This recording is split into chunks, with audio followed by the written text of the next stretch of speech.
ஓம் முருகா வெற்றிவேல் முருகா. வேலுண்டு வினையில்லை, மயிலுண்டு பயமில்லை.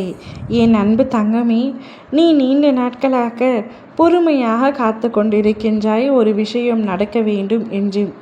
உன்னுடைய நீடித்த நம்பிக்கையும் நீண்ட கால பொறுமையும் நிச்சயம் வெல்லும் தங்கமே. உன்னவரிடமிருந்து உனக்கு ஒரு குறுஞ்செய்தி வரப்போகின்றது.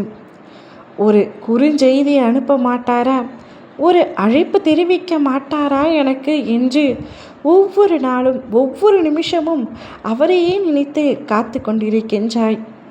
யாராவது உனக்கு அழைப்பு தெரிவித்தால் கூட ஒருவேளை அவராக இருக்குமோ என்று உன்னுடைய மனம் அலைப்பாய்கின்றது. உன்னுடைய மனம் அவ்வாறு நினைப்பதற்கு காரணம் நீ அவர் மீது வைத்திருக்கின்ற அன்புதான்.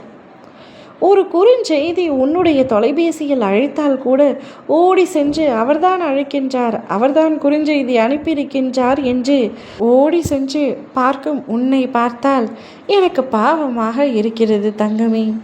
நீ எத்தனையோ முறை இதேபோல் உன்னுடைய தொலைபேசியை பார்த்து ஏமாற்றம் அடைந்துள்ளாய். ஏமாற்றம் அடையும் பொழுதெல்லாம் என்னை ஒரு ஓரத்தில் திட்டிக்கொண்டும் இருக்கின்றாய்.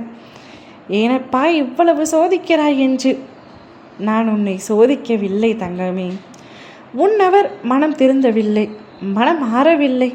உன்னிடம் பேச வேண்டும் என்ற உணர்வு அவருக்குள் ஏற்பட்டால் தானே உனக்கு குறுஞ்செய்தி அனுப்புவார், உன்னை அழைப்பு தெரிவிப்பார். அவருடைய மனம் மாற்றம் ஏற்படும்.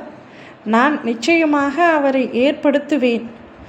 இத்தனை நாட்களாக நீ ஏமாந்து சென்ற விஷயங்கள் அனைத்தும் உண்மையாகவே நடக்கப் போகின்றது. உன் அவரிடத்திலிருந்து குறுஞ்செய்தி உனக்கு வரப்போகின்றது. அச்செய்தியில் உன் மனம் மகிழும்படியான செய்தியாக இருக்கப் போகின்றது.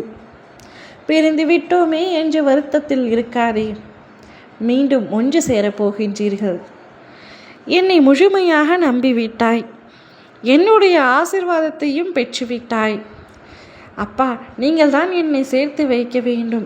இந்த பிரிவு நிரந்தரமாக கூடாது, தற்காலிகமானதாக இருந்து அவருடைய மனதை மாற்றி என்னிடம் சேர்த்து வையுங்கள் என்று கூறினாய் அல்லவா? அதற்கான அனைத்து வேலைகளையும் தொடங்கிவிட்டேன். இனி உனக்கு சந்தோஷத்திற்கு மேல் சந்தோஷம் உன்னவர் வாயிலாக வரப்போகின்றது. அவருடைய குறுஞ்செய்தியே உனக்கு அவ்வளவு மகிழ்ச்சியை தரும் பொழுது அவரே உன்னை தேடி வந்து நீ இல்லாமல் என்னால் ஒரு நொடி கூட இருக்க முடியாது என்று கூறினால் உன் மனம் எவ்வளவு சந்தோஷப்படும். அந்த சந்தோஷத்தை காணவே உன் அப்பா நான் ஆவலாக காத்திருக்கின்றேன். நிச்சயமாக அனைத்தும் நடக்கும். அனைவரின் முன்னிலையிலும் உன்னுடைய திருமணம் கோலாகலமாக நடைபெறும். என்னுடைய பரிபூரண ஆசீர்வாதம் உனக்கு உண்டு. கவலைப்படாமல் தைரியமாக சந்தோஷமாக வருகைக்காக காத்திரு. ஓம் முருகா வெற்றிவேல் முருகா.